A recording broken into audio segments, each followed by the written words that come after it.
Ever looked at a map of New Zealand and wondered, why is it so empty? I'm not talking about the cities like Auckland, Wellington, or even Queenstown. I mean, if you zoom out, you'll see that a whopping 80% of New Zealand is basically untouched, wild, and empty. Let's dig into why that is, because the answer is way more surprising than you think. First up, geography. New Zealand is made up of two main islands. Both islands are jam-packed with mountains, volcanoes, forests, lakes. The Southern Alps slice right through the South Island crazy peaks, deep fjords.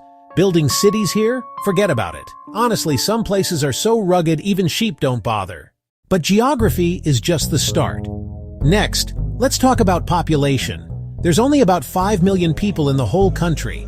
That's fewer people than live in Sydney, Australia alone. Most Kiwis, yeah, that's what New Zealanders call themselves, prefer to live in a handful of cities on the coast. The rest of the country, it's just rolling hills, ancient forests, and maybe a few hobbits.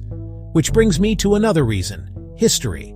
Before Europeans showed up, Maori people settled mostly along the coasts and rivers where food was easy to catch and the land easy to farm. The wild interior, dense bush, steep hills, wasn't exactly prime real estate.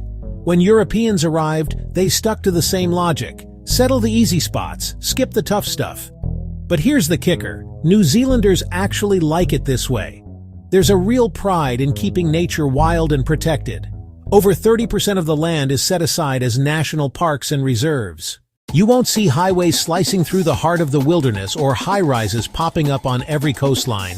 Instead, you get endless hiking trails, crystal-clear lakes and forests, where you might walk for days without seeing another soul.